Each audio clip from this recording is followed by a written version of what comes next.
sequência dos nossos estudos, nós sempre fazemos as exposições com base nos temas que o Espírito Emmanuel nos trouxe já há muito tempo através da mediunidade de Chico Xavier.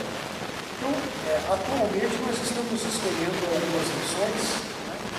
E hoje nós estamos fazendo esse livro Fonte Viva, né? É um manancial de ensinamentos muito importante. E a lição de hoje, ela tem como tema destruição e miséria. Destruição e miséria. No primeiro momento, assim, o tema é chocante. Mas a gente foi buscar na obra básica do Espiritismo, que é o Livro dos Espíritos. E na terceira parte do Livro dos Espíritos, que constam ali as leis morais. As leis morais.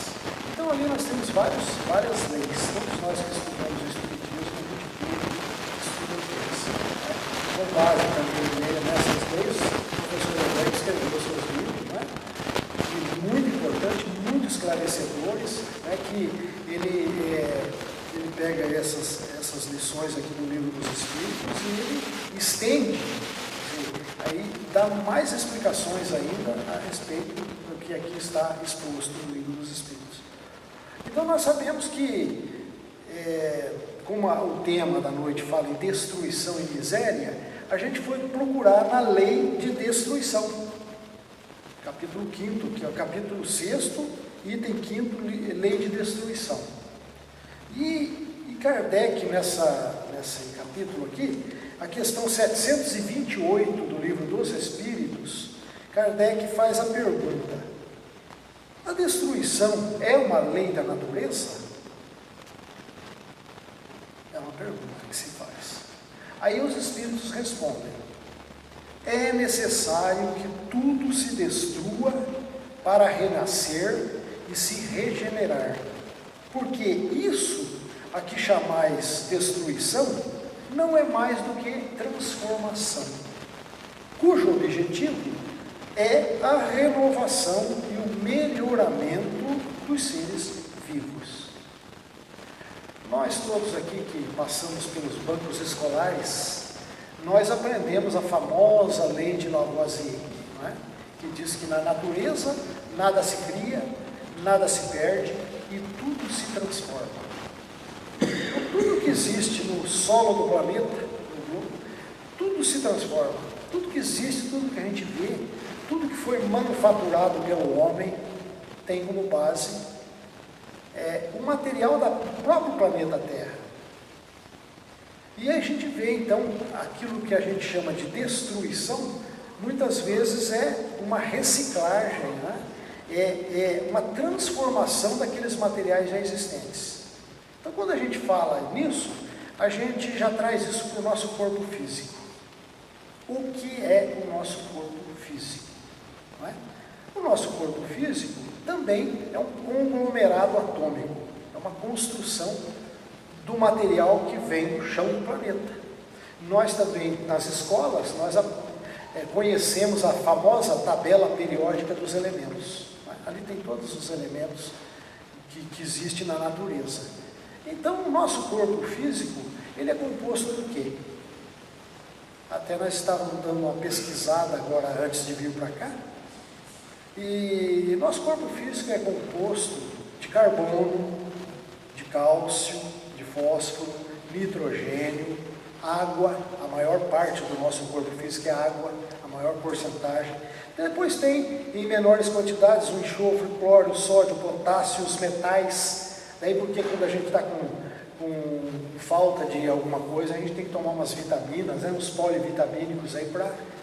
Então, o nosso corpo físico é um conglomerado atômico, é feito do material da Terra. Tanto é que na Bíblia, e as religiões dizem isso, né, principalmente nos funerais. Nos funerais, quando vão lá os pastores, os padres, fazer o discurso lá, ele diz que aquela famosa passagem bíblica, né, que eras pó e ao pó voltarás.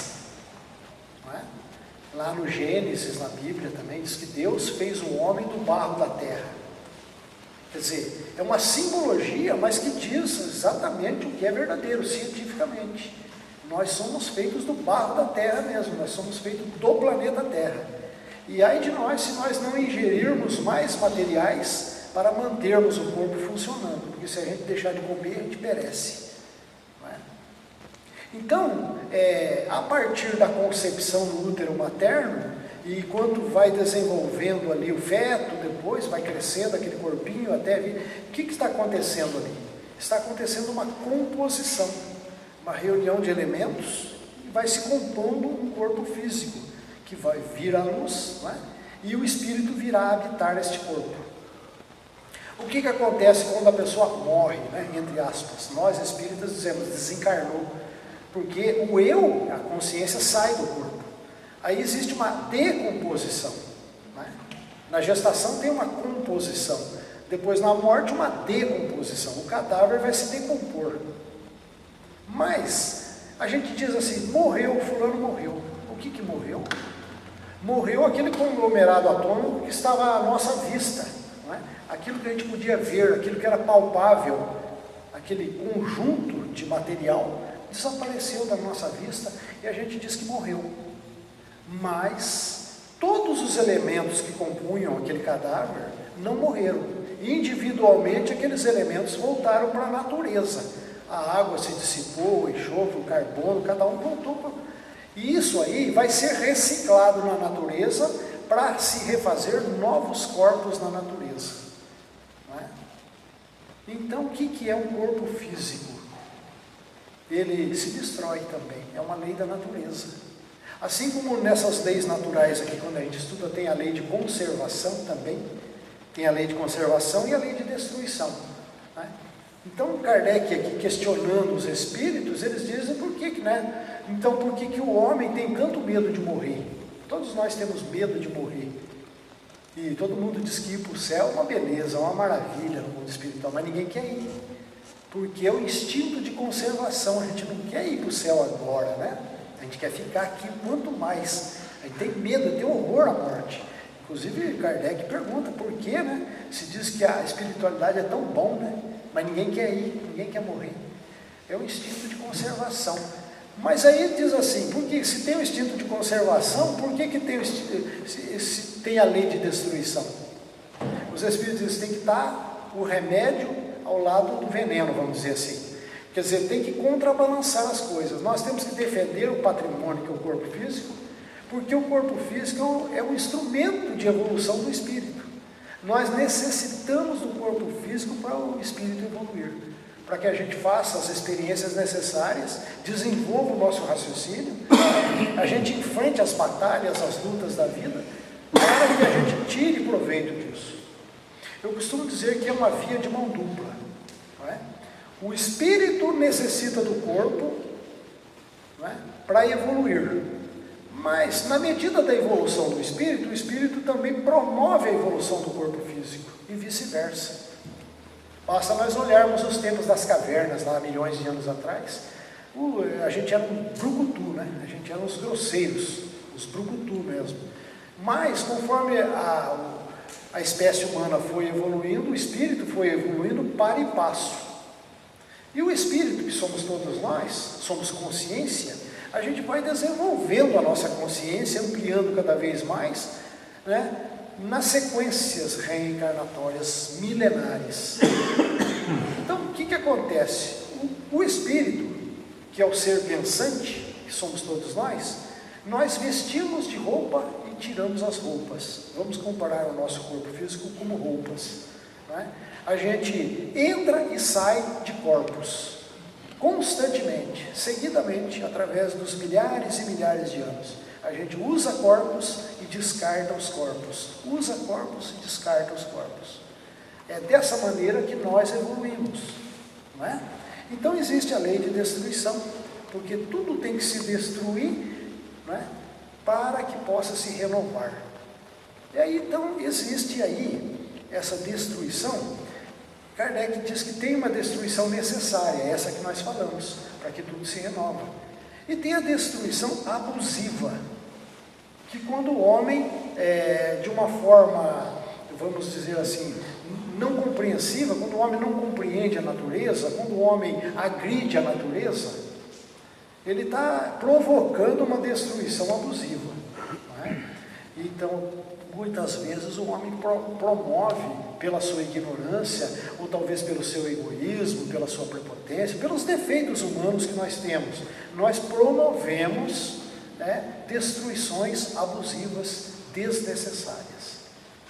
Então acontece nós estamos vendo aí catástrofes em todos os lugares do mundo.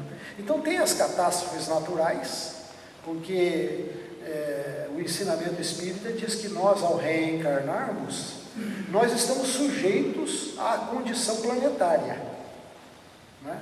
São chamadas vicissitudes da vida terrena.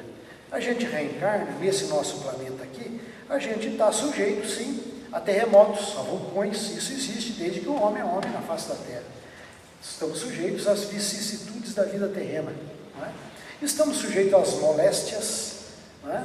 Estamos sujeitos aí aos vírus, né? Aí já temos um vírus novo aí, né? Que tá na mídia aí, o coronavírus, né? Nós temos aí o Aedes aegypti, que o homem ainda não conseguiu debelar, né? Mas o homem, por sua, vamos dizer assim, por seu relaxamento, não cuida do seu próprio quintal, né? E deixa proliferar os imundícies. Então, isso aí acontece e toda essa situação.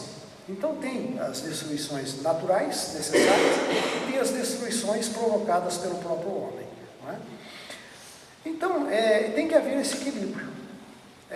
Nós defendemos o nosso corpo físico, não queremos desencarnar, não queremos morrer. Então chama-se lei de conservação, né? Até os animais defendem as suas proles, né?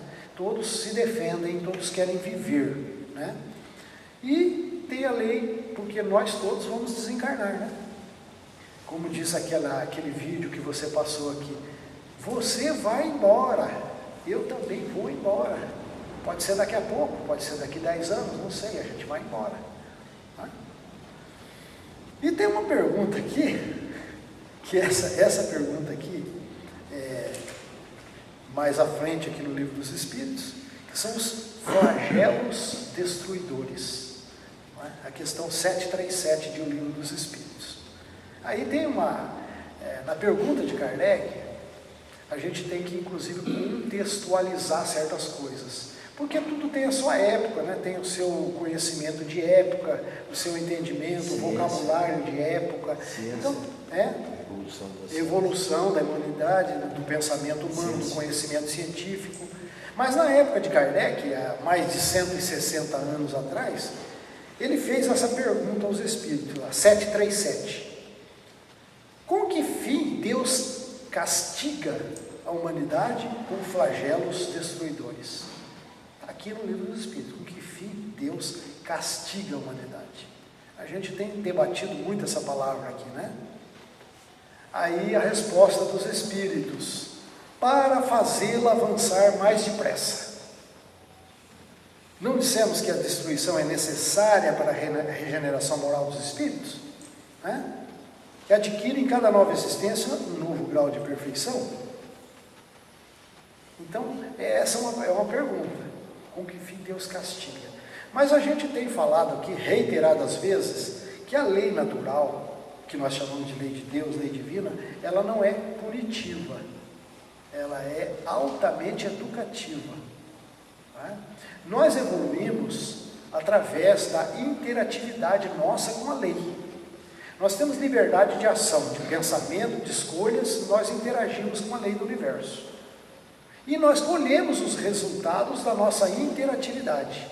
Então, quando se faz essa pergunta aqui, com que fim Deus castiga, está se colocando um Deus antropomórfico, um Deus homem que está lá no céu, que é a ideia antiga que nós tínhamos através das religiões, que Deus é um homem que está lá num lugar alhures, no espaço-tempo, que a gente não sabe aonde, e de lá, esse homem, esse ser, controla as nossas vidas aqui na Terra. Se nós pensarmos dessa maneira, esse simples fato anula o nosso livre-arbítrio. Esse tão decantado livre-arbítrio que todos nós espíritas falamos. Olha, ou nós temos livre-arbítrio, ou temos o controle externo de Deus para conosco. Então, em determinados momentos da obra, aqui a gente estudando o livro dos Espíritos, em determinados momentos, Deus permite alguma coisa. Em outros momentos, Deus não permite alguma coisa. Nesses termos está escrito aqui na obra. Então, nós temos que tirar dessa simbologia um ensinamento mais profundo. Na verdade, se nós temos o livre-arbítrio, nós podemos errar à vontade, e vamos errar. Porque também a obra espírita diz que nós partimos da simplicidade e da ignorância. Todos nós partimos da estaca zero, com as possibilidades iguais para todos, dependendo da força de vontade e do querer de cada um. Então nós podemos acelerar ou retardar o nosso processo evolutivo. Depende da nossa vontade, depende da nossa atitude diante da vida. Porque muitas vezes nós podemos ser espíritos, como nós podemos dizer? Espíritos preguiçosos, né? Indolentes, que não têm muita vontade, não têm ambição, não querem ir para frente. E tem outros não, tem outros que são buscadores, são persistentes, querem conhecer, têm vontade, então aceleram o seu processo de progresso. Né? Então, nós vemos que esse controle externo de Deus, na verdade, nós temos que trazer esse Deus, eu costumo dizer, nós devemos realocar Deus. A gente tem que tirar Deus lá de cima, de uma posição externa a nós, e trazermos esse mesmo Deus para dentro das nossas consciências. Que é a pergunta que Kardec faz aos espíritos. Onde está escrita a lei de Deus? Os espíritos respondem, na consciência. Eles respondem curto e grosso, é na consciência que está a lei de Deus. Então, se a lei de Deus está na consciência, quem é que vai fazer essa regulamentação e esse julgamento? Que é a palestra que o Kardec vai fazer, né? O Código Penal dos Espíritos. Ele vai fazer essa palestra segunda-feira, que vai dizer que a lei está implantada nas nossas consciências. Só que nós vamos tomando conhecimento da lei na medida da nossa evolução. É claro que enquanto nós estamos mais atrasados, a gente não tem pleno conhecimento da lei. Mas esse pleno conhecimento da lei, ele é lento e gradativo. É na medida da nossa evolução, a gente vai compreendendo a lei pela nossa interatividade, pelos erros e acertos, pela colheita de resultados satisfatórios ou insatisfatórios. A gente vai achando o que é certo e o que é errado. E nós vamos fazendo a nossa autorregulamentação. Nós vamos fazendo a nossa autocorreção perante a lei. Trata-se de sintonias, não é? A lei universal tem a sintonia.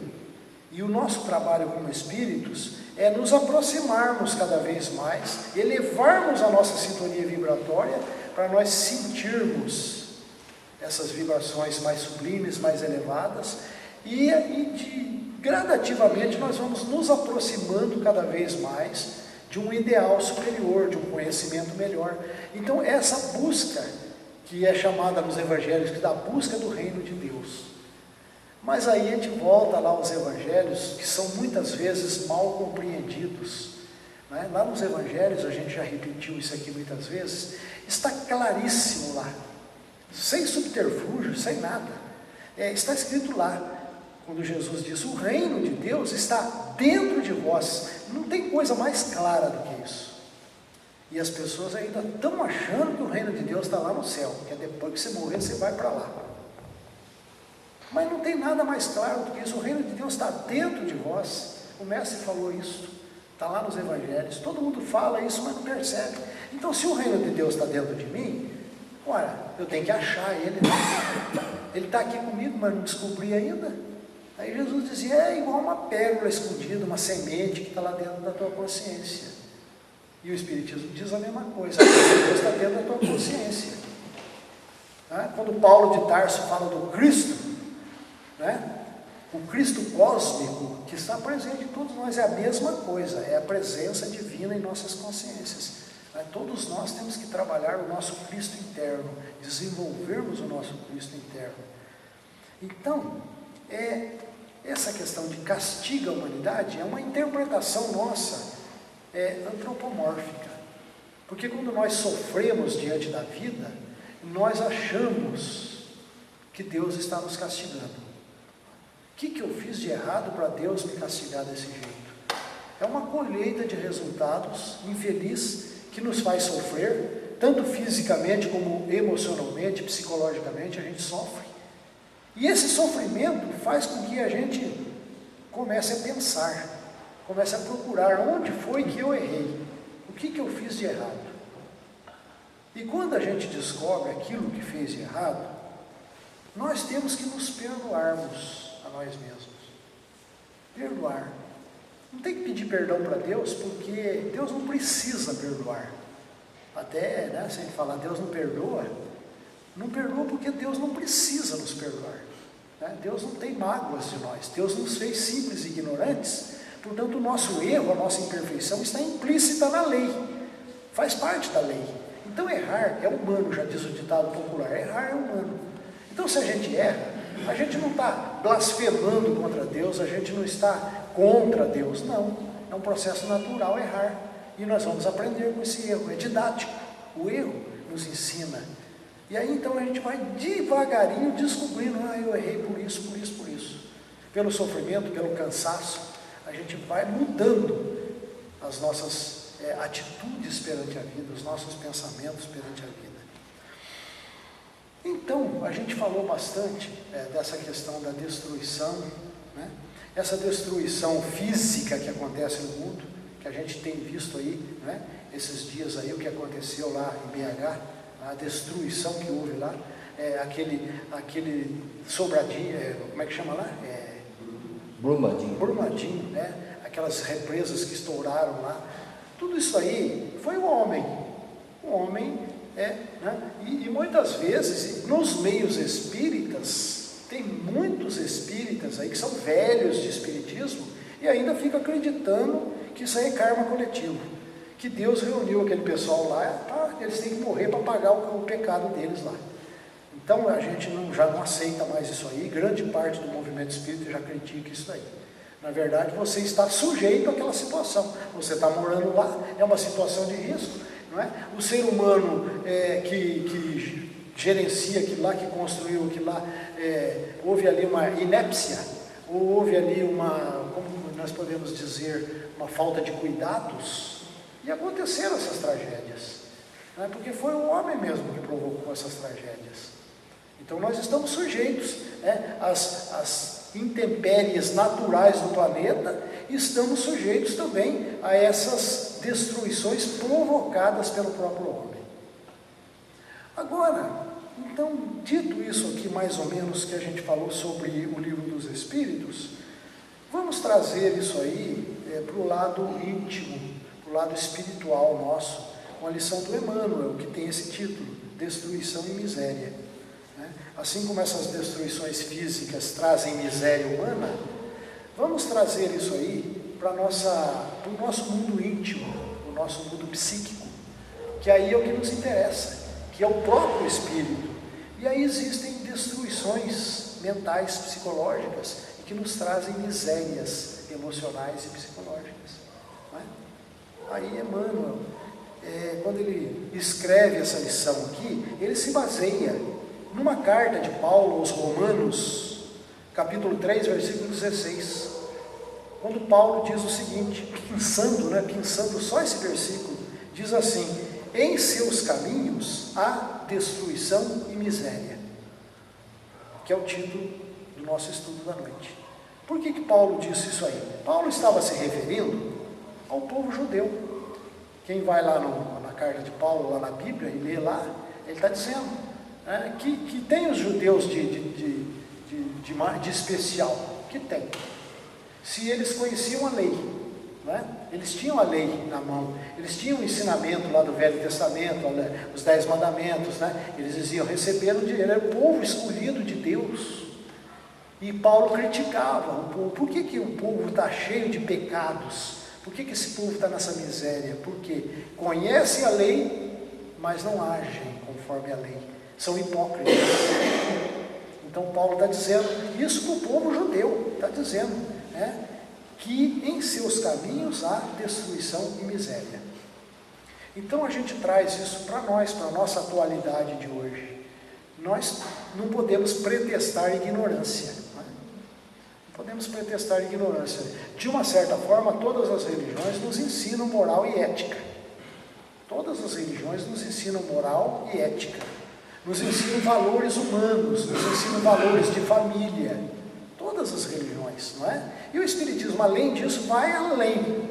O Espiritismo mostra a continuidade da vida, a pré-existência nossa como espíritos, de longa data, de longos milênios, não é? E a continuidade da vida eternamente para além deste corpo físico. Então o Espiritismo nos dá uma visão ampla da vida.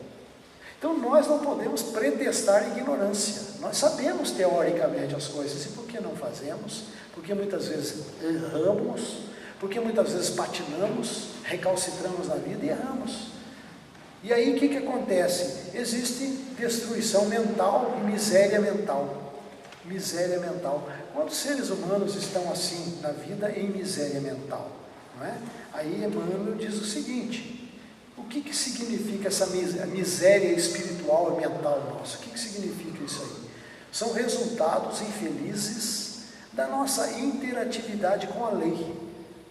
Já que na vida nós temos liberdade para fazer o que queremos, pensar e fazer o que queremos, nós temos essa liberdade, é o livre-arbítrio. E quando a gente erra, a gente toma atitudes erradas na vida, a gente colhe resultados tristes, né?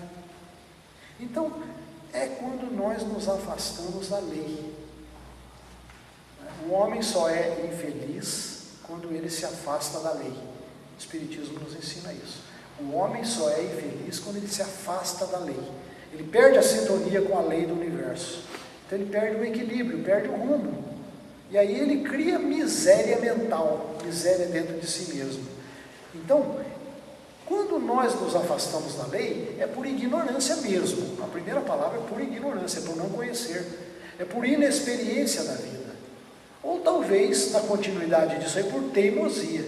Porque muitos espíritos encarnam, reencarnam seguidas vezes e teimam no mesmo erro, até que aprenda, né? Então, o nosso relacionamento em sociedade, nós compartilhamos o nosso estado íntimo, a nossa maneira de ser, e com as pessoas que estão à nossa volta, principalmente dentro do lar, com a nossa família, não é? E com a sociedade onde nós convivemos, no nosso trabalho, no nosso estudo, aonde quer que estejamos. Então, Emmanuel vai elencar aqui para nós que o ocioso, aquilo que a gente falou antes, o preguiçoso, aquilo que não quer nada com a vida, né? É ocioso, preguiçoso, e muitas vezes nós fica rezando e pedindo para cair as coisas do céu de graça, que não cai. Tudo na vida é fruto do trabalho. Então o ocioso, ele é ocioso para si mesmo, ele atrasa a sua evolução, né? Mas ele também contamina os que estão à sua volta, ele elimina o bom ânimo do grupo onde ele está presente, elimina o bom ânimo. Em todas essas situações aqui, o homem vai contaminar. O negativista tem aquela pessoa que é negativa, né? Tudo está ruim, nada está bom, tudo está ruim, reclama de tudo, tudo está ruim. Então o negativista, ele destrói as esperanças. Nós temos que ter esperanças de dias melhores, porque essa esperança, esses dias melhores vai depender da nossa ação. O vicioso, vícios existem de todos os tipos, não é? Desde os vícios físicos, através das drogas, das bebidas, do tabagismo, de tantas coisas, e também os vícios mentais, psíquicos, o nosso pensar desequilibrado diante da vida, né? Então esse vicioso, ele sufoca as virtudes nascentes. Todos nós estamos trabalhando para adquirir virtudes, valores, e isso o vicioso sufoca essas virtudes, né? O desesperado, a pessoa que fica desesperada diante da vida, isso acontece com todos nós, né? Diante das grandes dificuldades da vida, a gente fica desesperado, né? Então ele apaga o clarão da confiança. Aí, quando eu vejo isso aqui, ó, o clarão da confiança, eu me lembro do mantra que a gente diz todos os dias, né? Alegra-te e espera com confiança, porque o céu te socorrerá por meios que desconheces. Deus continua agindo. Eu particularmente repito isso todos os dias da minha vida. Então o céu te socorrerá aqui. O céu é uma representatividade das leis naturais, é uma simbologia. O céu simboliza as leis naturais. Então a gente tem que se alegrar e esperar com confiança, porque muitas vezes nós somos afoitos, nós não temos paciência, nós não sabemos esperar, não é? Se a gente quer comer do fruto de uma árvore, nós temos que esperar a época certa daquela árvore produzir o fruto. Temos que ter paciência de esperar a época certa. Então, se nós queremos colher bons frutos, nós temos que ter esperança, plantar, cuidar, adubar, para que colhamos os bons frutos da vida. É um trabalho nosso. Então, o desesperado apaga o clarão da confiança. A gente deixa de confiar na lei do universo. Não é? É muito comum a gente dizer assim, vou entregar na mão de Deus, que Deus resolva para mim. É muito cômodo, é muito comodismo a gente falar isso, vou entregar na mão de Deus. Não é? Como se Deus fosse resolver o nosso problema e a gente de braço cruzado, inerte. Mas não é assim, né? Lá no Evangelho está dito assim, trabalha que o céu te ajudará. Trabalha, porque se você trabalhar, você será secundado pela lei. A lei vai te... né?